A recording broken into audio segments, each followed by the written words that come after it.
I ngā mana, i ngā reo, i ngā karanga maha o te wā, tēnā koutou, tēnā tātou katoa. Ki ngā mana whenua, ko te atiawa, ko ngā toa, tēnā koutou. Ki te whare, ko te papa tongarirua, tēnā koe.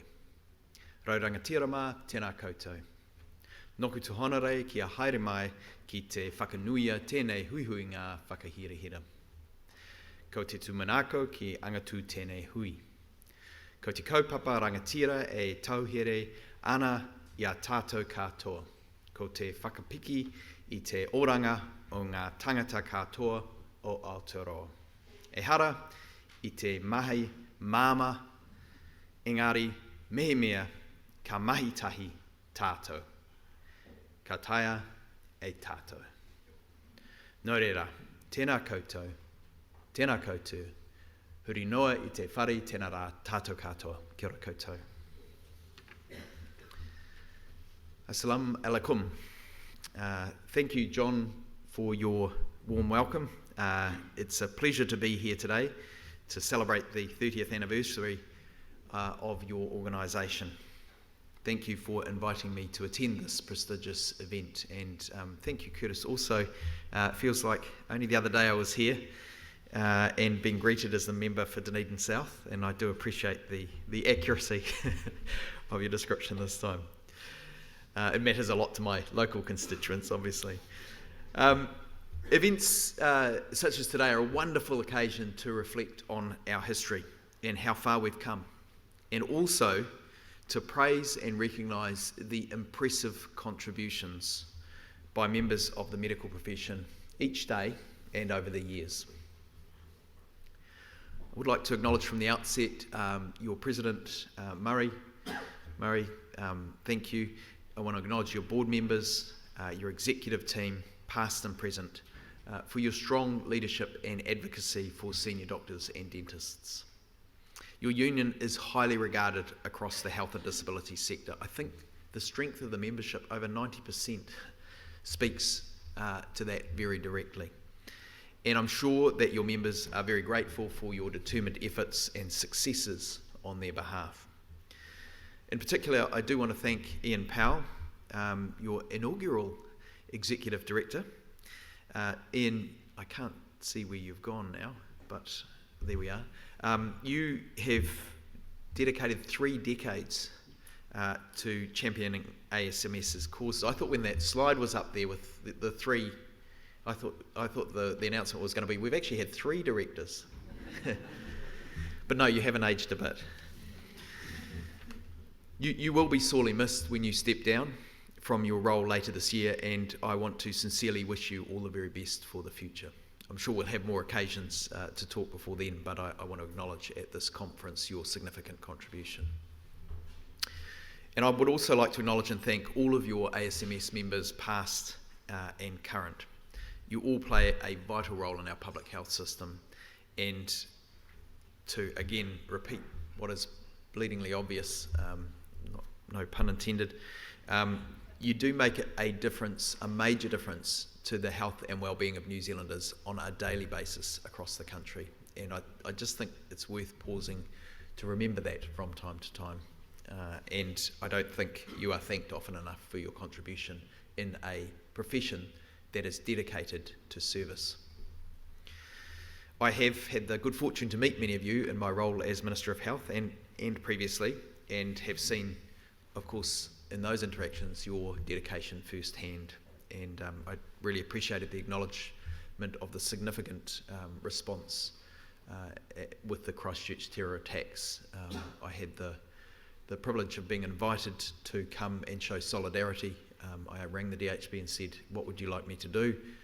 And they said, we'd actually like you to come up. And I said, well, are you sure you want a politician there right now? You've got a lot to get on with. And they said, well, it wouldn't hurt to come and show some solidarity. So I jumped in my car on Friday night and went north and met the surgical team that had worked through the night.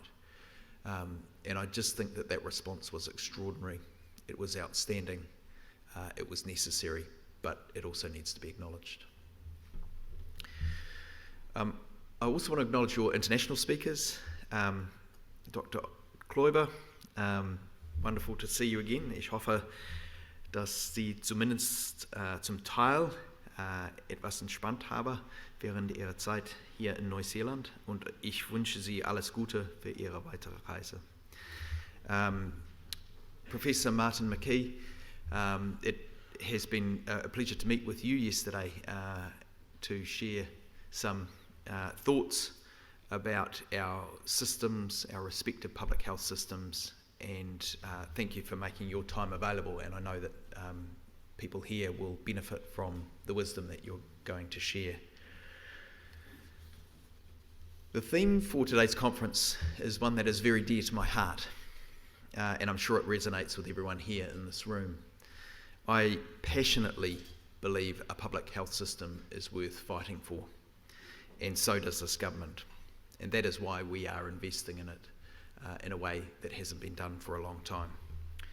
Our public health service has a crucial role in supporting the well-being of New Zealanders, no matter their age, gender, ethnicity, socioeconomic status, place of residence, family status, or employment status. It is very highly regarded internationally, and you in this room should all feel rightly proud of your contributions to our public health service. However, let's acknowledge we also face some tough challenges. Our population is growing and ageing. There are increasing numbers of people living with long-term conditions, and we also need to keep up with advances in technologies and medications. And we also face various workforce challenges and other cost pressures. When I spoke at your annual conference in November last year, I outlined some of the steps the government is taking to ensure our public health system is stronger and more sustainable. And today is a good opportunity to further update you on steps we are taking towards a stronger and more sustainable public health service. As you will have seen, we have done things differently in this year's budget. While we're continuing to measure economic growth and balance our books responsibly, we've also added a wellbeing outlook. And I've used the example before, I may have used it last year. That window there, if you were to smash it, any one of us were to smash it, that would contribute to GDP. However, if any one of us was to stay home today to look after a sick child, that would not contribute to GDP. And I think we all know which is the more valuable contribution, through the insurance payout, smashing a window, or actually spending time caring for people. One is clearly more valuable than the other. We recognise that we can't measure a country's success on dollars and cents alone. The living standards framework from the Treasury is there for those who want to go and look it up, but the essence of it is that we're looking at how we invest in social capital, in building communities, how we invest in skills and education, our human capital, and how we invest to ensure the long-term sustainability of our environment. And then also the things we're more familiar with, our physical assets and our financial capital. So there's 4 aspects to that framework. The budget, of course, went through all of the usual cost-benefit analyses. It's actually the most robust budget process ever. It did all the usual tests, and then on top of that, we looked at the long-term well-being aspects of it. It's a work in progress. Getting a refined understanding of well-being is something the world is looking to us for, looking to see how we progress, and it will be something that needs to be improved over time. But I think it's important to have made a start, and it speaks to why we really are investing when we put a budget together. In this budget, we had a lot of input from the government's science advisors and identified 5 priorities for the wellbeing budget, where we believe we can make the longest or the best long-term difference to improving New Zealanders' living standards and well-being. And those 5 priority areas in the budget were taking mental health seriously, improving child well-being, supporting Māori and Pacific aspirations, building a productive nation, and transforming the economy. And these priorities are reflected also in our new initiatives for Vote Health. I want to say a little about taking mental health seriously. When I spoke to you last year, I told you that one of my top priorities was improving our country's mental health and addiction services. And that is indeed why I launched our inquiry into mental health and addiction in the government's first 100 days. Overwhelmingly, what the panel who wrote that report heard as they went up and down the country, they had 5,200 submissions, 20 public meetings, which were attended by, I think, well over 2,000 people. Overwhelmingly, that panel heard that the current system is not working for a lot of people. Services are under pressure, and we need to take a more holistic approach to well-being. And their report, He Ara Oranga, charts a new direction for mental health and addiction in New Zealand. It's an approach that puts people at the centre. So on the day before Budget Day, May 29, the Prime Minister and I announced the Coalition Government's response to He Ara Oranga. We've accepted in principle, or accepted, excuse me, could I grab a glass of water? Thank you, John. For further consideration, 38 of its 40 recommendations. Our wellbeing budget delivers on many of the recommendations. Thank you, John. Investing $1.9 billion in mental health and addiction initiatives over 5 years. Excuse me.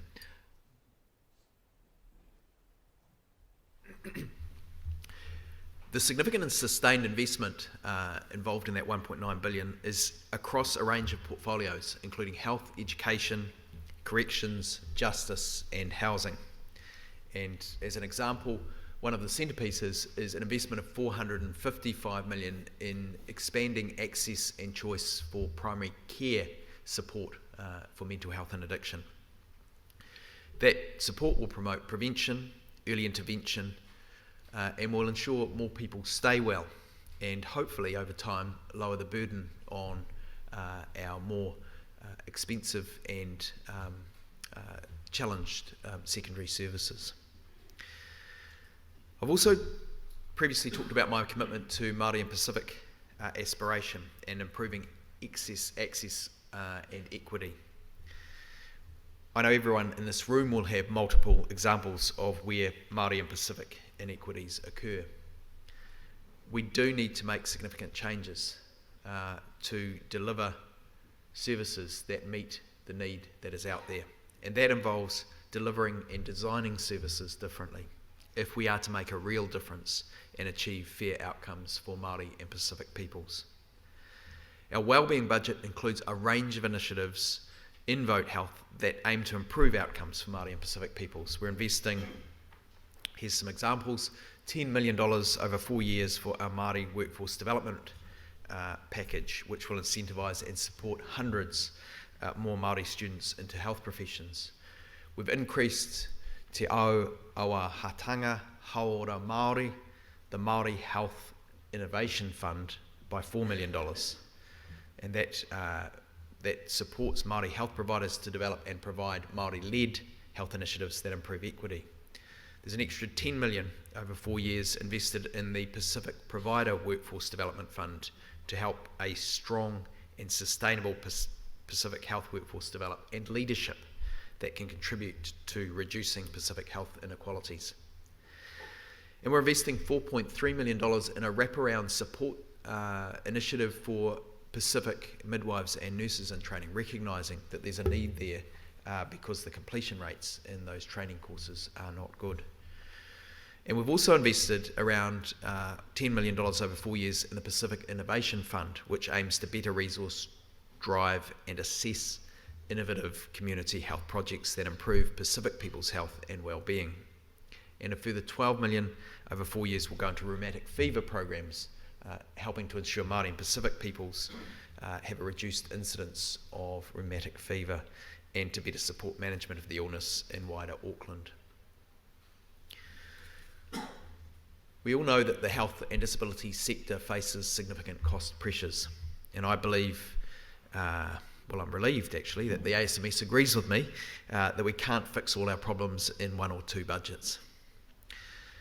In our first budget, we saw the largest investment in district health boards in a decade. And the government promised that that wasn't going to be a one-off. And indeed, budget 2019, eclipsed that by investing $2.8 billion over 4 years in operating funding for DHBs. And that ensures New Zealanders can continue to access and rely on our world-class health system. However, I want to acknowledge that DHBs are still under significant pressure. Years of underfunding and strained capital assets are contributing to workforce pressure and DHB deficits. I do expect DHBs to have a plan to return to financial sustainability where they are not showing that now, while at the same time continuing to deliver services that their communities expect and I believe deserve. And that's why we also need to think about how we invest smarter. In the budget, there's $95 million set aside for DHB sustainability innovation initiatives. And in the budget also, there is $115 million set aside for planned care interventions, including elective surgery. I also told you last year about the government's commitment to upgrade our hospital facilities and to add capacity by building new facilities. That's so we're better able to offer the services that people would expect. And we need facilities that you are all proud to work in too, that help you to achieve the top health outcomes that you would want to deliver for your patients. Our wellbeing budget invests $1.7 billion over 2 years for DHB capital projects. And that builds on our funding increases for infrastructure that began in last year's budget when $750 million was appropriated for capital projects in health. To put that in context, in those first two budgets, we have put aside twice as much health capital, more than twice as much health capital as the previous government put in over 9 years, including its response to the Canterbury earthquake. We have ambition in this area. It will be challenging with the workforce constraints that our country faces, but we want to be clear that we have ambition to rebuild our public assets and that there is a pipeline of work for those companies that would want to join us in rebuilding our public health system and its physical assets. We've also set aside funding and contingency on top of all of that. I'm delighted for Dunedin Hospital's redevelopment in anticipation of a business case being completed. Earlier this month, I had the pleasure of announcing funding for the first project as part of that unprecedented investment, a new inpatient mental health and addiction facility at Hauora Tairāwhiti Gisborne Hospital. There's no doubt that a strong and sustainable health service requires a stable and well-supported senior medical workforce. And I do want to acknowledge that your members face some significant challenges in the workplace. In the past year, the sector has experienced national industrial action by various groups of health workers, including nurses, midwives, resident doctors, medical physicists, anaesthetic technicians and pharmacists. I want to here reiterate my sincere gratitude for the critical role that senior doctors and dentists have played in helping DHBs manage the impact of those disruptions on patients, families, whānau and communities. Thank you for your willingness to step up. It is acknowledged and appreciated, and not just by me, of course, but by the public that we all serve. I know workforce issues are very important to you all, and it is an important priority of mine as well. I've asked health officials to work on a set of strategic priorities for health and disability workforce, and ASMS has been engaged in the Ministry's consultation process to develop those priorities. We need to work together to develop appropriate whole of workforce, whole of sector strategies. The SMO workforce needs to be considered as part of the wider health and disability system, including how different workforce groups interact. There's no doubt the future will look different, and approaches involving other professional groups will be an important part of the response to your workforce challenges.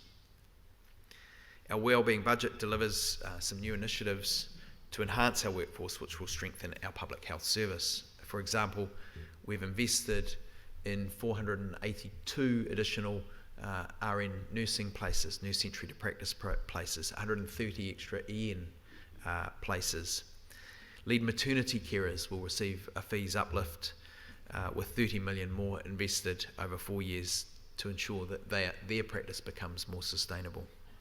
And the sustainability of our rural health workforce is also something that we are investing in. I announced in April our plan to start with the scoping exercise for rural training hubs. The Ministry hosted a workshop in Wellington on that front about a month ago, which was attended by more than 100 delegates from across the sector, and I understand that those conversations covered technology, successful initiatives and how to build on the successes that we already have, recruitment, retention, and creating interprofessional learning opportunities in rural settings. I expect to receive further advice on how we progress that work soon. When I spoke to you last, I also talked about our health and disability sector review, and I said then that this major review, which is being led by Heather Simpson, will chart a course for a fairer, more sustainable public health and disability system that is well placed to respond to the future needs of all New Zealanders. I know many of you in this room will have given feedback to Heather's review, and I want to thank you for taking the time to do that, to contribute of your valuable knowledge and experience. That review is incredibly important with its twin focus on equity of outcomes, improving equity of outcomes, and sustainability of our public health services long term. I expect them to report back to me with an interim report by the end of August, and there will be further consultation after that, so I encourage you to participate in that also. The final report is due to be completed and to me by the end of March next year. So in closing, I would like to thank the ASMS for your leadership and advocacy on behalf of senior doctors and dentists around New Zealand over the past 30 years. Your hard work and commitment, and that of your members, contributes significantly to improved health and wellbeing outcomes for our nation on a daily basis. There is no doubt our public health service faces major challenges, most of which aren't unique to New Zealand. But I believe it's definitely a public health system worth fighting for, and I know that the government agrees with me on that. And I hope you all do too. We need to work together to find solutions, which is why events like today are so valuable. Nō reira, tēnā koutou, tēnā koutou, tēnā rā tātou katoa.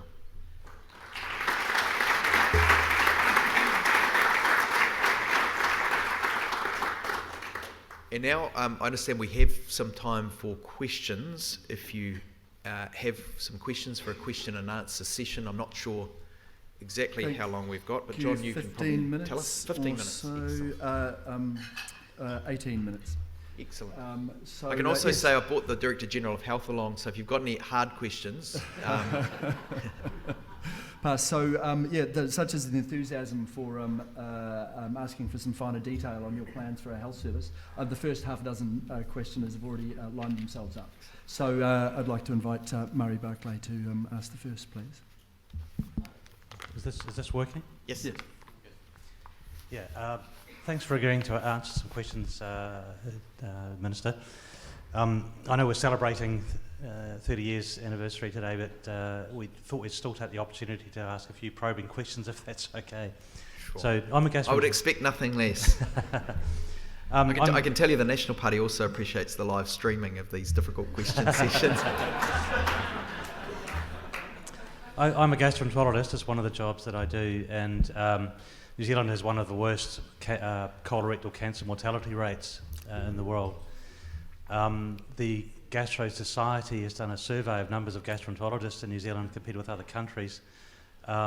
We're right down the bottom. We compare very poorly, for example, with Australia, who has almost double the amount of gastroenterologists per population, and a very much better colorectal cancer mortality rate than New Zealand. So the society called for an increase in the workforce more towards Australia. We were advised by the ministry that we should compare ourselves more with Scotland. I don't know if you're aware that Scotland has an even lower, worse mortality rate for colorectal cancer than New Zealand. Why would we want to compare ourselves with Scotland? That sort of feels like a race to the bottom. Yes. Okay.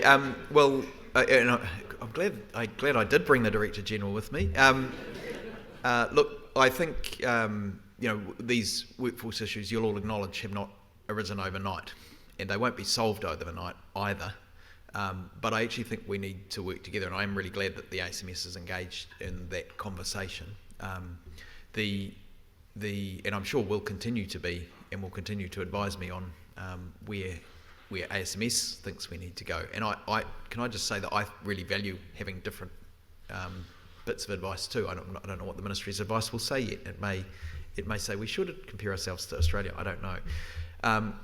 But I think we need to pick through these things carefully. We do need to acknowledge that we are in a situation where around the world there will not be a surplus of people to provide these services. That's the challenge. We also need to work on some of the softer things, which are about making sure the SMO experience is a positive one, that people are supported, that the workforces are there around them, that they have the right kinds of rostering arrangements, supports and so on in place, that the facilities are up to scratch. There's a range of things we need to look at that support positive workforce development. There's also conversations with the college about how many people are trained and so on, how much we rely on overseas workforces coming into that, and we do gain from that brain exchange, if you like.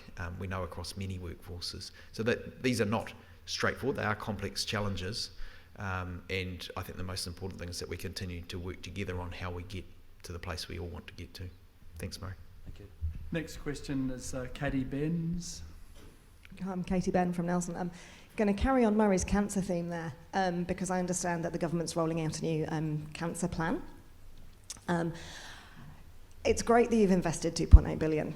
It works out to about 700-ish million a year, which is around 300 million a year short for DHBs if you look at what we actually need. Now, the new cancer plan has resulted in, we've started rolling out the bowel screening programme, which is fantastic, except it's already overloading systems that are underfunded.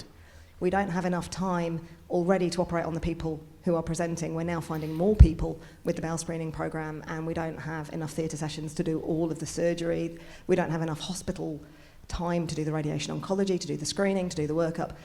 How is this cancer plan going to help New Zealanders who already have a worse outcome for cancer than Australians when there's no new funding in the budget for it? Well, a challenge, of course, on that is that there is more funding going into DHBs than there has been for a long time. There will always be more money that we could invest. I have secured a record amount for health in this budget, and I can tell you that it's a competitive process. And this year we face those tough challenges. What are our priorities? And we have prioritised mental health and well-being in response to a huge public outcry. We are creating a whole new frontline workforce of 1,600 workers in 5 years to address our horrific record on providing services in the mental health area. That doesn't mean we don't have work to do in other areas, but I just kind of would note that we face those tough challenges about how we spend that record amount and where we prioritise it.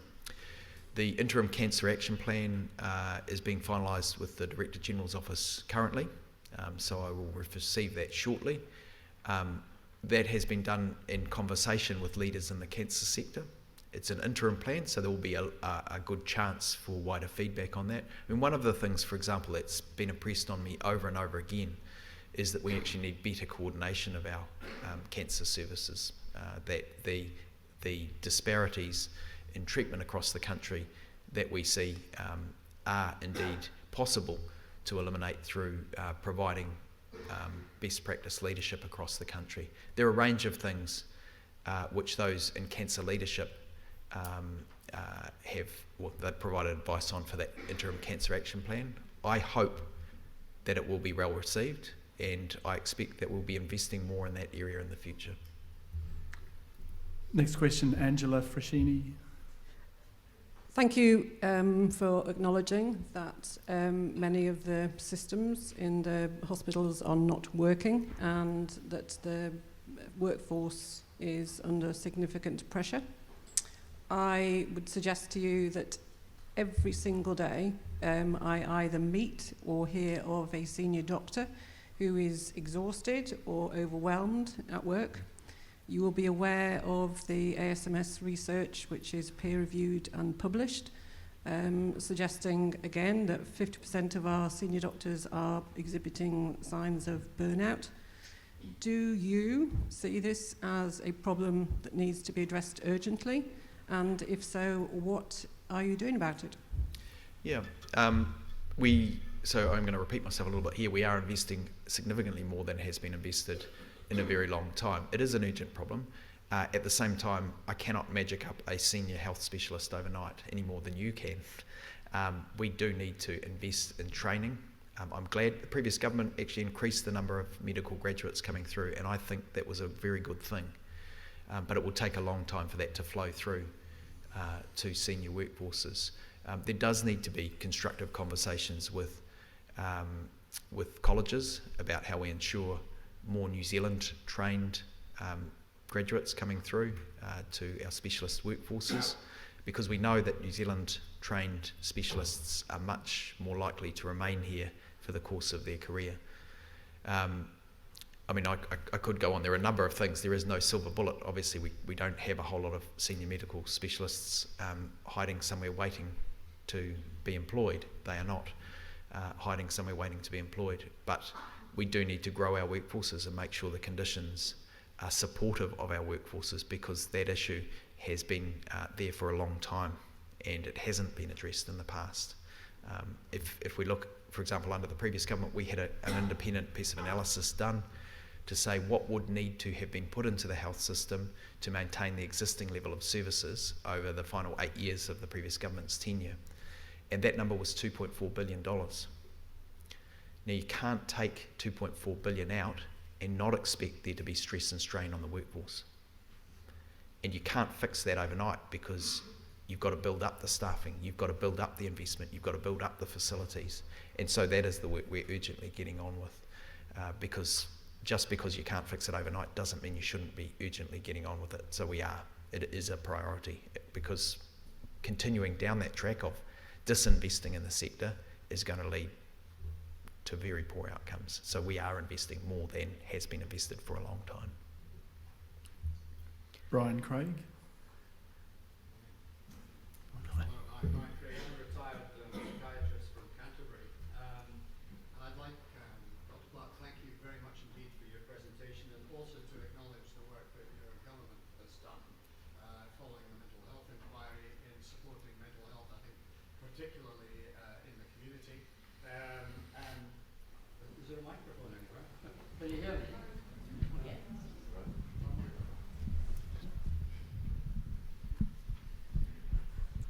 And I think, as we're all aware, that input in the community is very necessary, I think, to improve access to services and so on, and I think it's long overdue, but it's not something that is going to work through the system quickly, and I know that you're aware of that.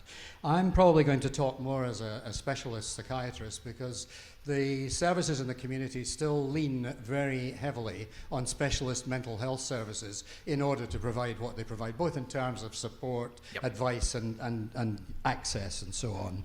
And in fact, I think the last survey, the New Zealand Mental Health survey in 2006, I think reckoned that, in fact, the measured prevalence of serious mental health problems was around 4.7%. And for a very long time before that, we've been in specialist mental health services funded on the understanding of a prevalence of about 3%, I think. So we serve the needs of that 3% with severe mental illness first. But it's also acknowledged in this report, which is 2006, and I don't think there's very much evidence that mental health problems are lessening any over time. And I suppose I'm a bit biased because I come from Canterbury, and we seem to have had more than our fair share of disasters in recent times, and that's obviously, as you know, had a huge impact on the community and on mental health in the community. I guess I want to tell a story and then ask a question. The story is about something that probably some of you will have read about in the media over time, and it's the so-called stranded services in Canterbury. And this is a group of services for children and young people. So it's mental health, which is yours and close to your heart, I know, and a government priority, but it's also children. And that service is run from dilapidated premises in Princess Margaret Hospital, in an old nurses' hostel, which is substandard, and frankly, it is absolutely embarrassing to have to see children and young people in these premises. Now, I do acknowledge that the government has put funding into Canterbury in order to build a new mental health inpatient facility, but there does not seem to be any clarity about what will happen with the outpatient services. And so I guess what I'm asking is, number one, what's being done to support specialist mental health services in the work that they're going to have to do to work with the community? And number two, what will happen to these services that are being delivered in Canterbury from these, frankly, pretty embarrassing? I mean, they're not places where you would look and say, this supports the well-being of children and young people. So. Yeah, thank you for that. The DHB, as far as I'm aware, is progressing its plans. I mean, in some ways, you're better to direct that to them for the next stage of those developments around mental health facilities. What I would say, around the 1.7 billion that's in this year's budget for capital, for health capital projects, we've ring-fenced 200 million of that for mental health and addiction facilities. And to give you a feel for that, if you looked at the biggest year of investment under the last government in health capital facilities, and it was in response to the Canterbury earthquakes, and took out the insurance money, we are putting more into mental health facilities for the whole country than they put in their biggest year for all facilities. So it's a significant investment we want to make in mental health and addiction facilities. Now, I've visited around the country most of our facilities, and they're awful, some of them. They really are not. I mean, the staff make the best of them, I have to say, but they're not designed for modern care, and we need to upgrade them. There is, in my mind, it's very clear, and that's why that has been made a priority in the budget. Sadly, it's not unique to Canterbury. Could I just Sure. Reiterate then, does that mean that you would really support Canterbury District Health Board getting on with making sure that services are not delivered out of premises like that for young people? My priority is, one of my key priorities, clear priorities, and the funding set aside, is to upgrade around the country the mental health and addiction services. And indeed, we have made this significant investment in Hill Morton, as you've noticed, was one of the ones already announced. That doesn't come out of that money, that's out of last year's monies. But we also will expect to make our way around the country, upgrading other services as the business cases are ready and prioritised. Thank you. Julian Vyas. Hi, I'm from Starship. We've talked about the amount of money that the government is putting in over the next few years, and I don't think anyone in the room would be churlish enough to decry that. You've talked a lot about the fact that you can't change things overnight, and that there's lead-in times for recruitment and whatever. But so, what is your perceived time frame for getting funding and therefore service infrastructure to a level that is adequate for equity of access for New Zealanders, timeliness of care, well-being of workforce, and what is the additional funding that's needed? You talk about we look at the change from when the national government first came in, but funding then wasn't, all singing, all dancing, a paragon of support. It was still substandard. So how long should we wait for? Can you give a time frame, please?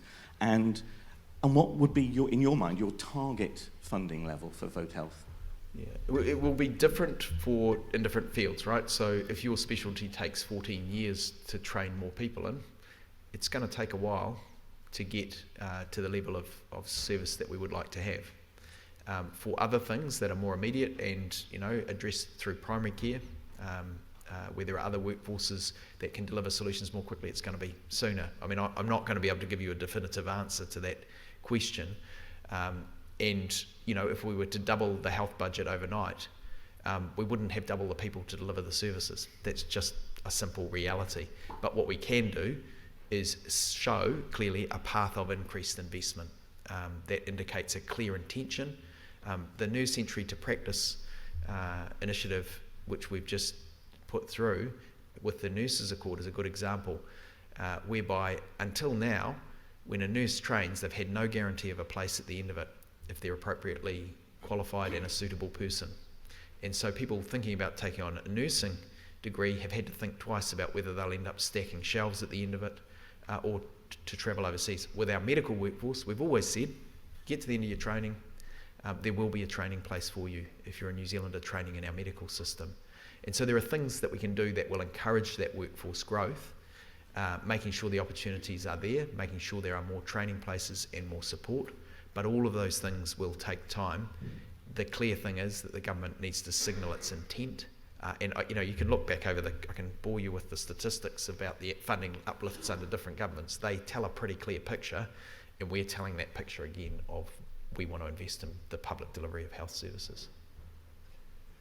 With apologies to those that have wanted to ask questions, we've been told we've got time constraints for the Minister's time, and I'm going to take Chair's prerogative to ask one final question. Sure, John.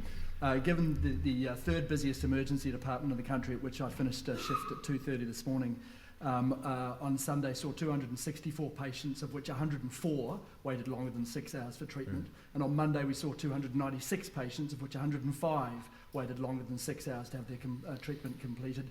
And given that the WHO and IFM have stipulated that timely access to emergency care is a basic human right, what is your plans to improve access for care through emergency departments in New Zealand?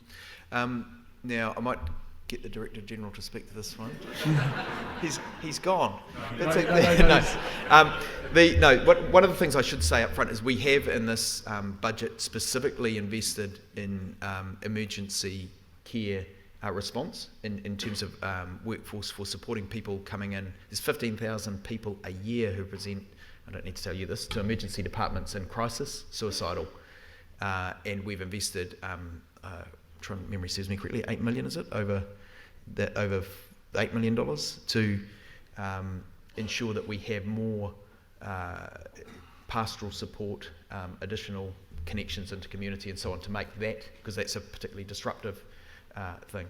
I think also investing in mental health hopefully will take some of that, because I'm aware that a significant part of the presentations has to do with mental health comorbidities, if not the immediate presenting issue.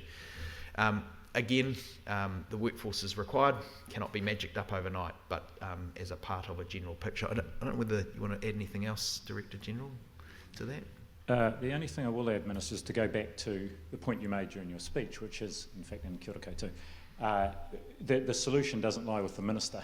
It lies with us, working with you, with the District Health Board, and that's the approach the Ministry's taken. I've been in the role a year, and the feedback I'm getting is that our organisation is more accessible, and that we are working with the relevant groups. And John, I'm pleased to see you moving into the role chairing the Council of Medical Colleges as well as your own college, and so I think that positions us really well to work with the college and other groups to find some of the solutions. What the Minister signalled is the government's investing in the capital and the operating funding that's going to be needed to actually address those very challenges.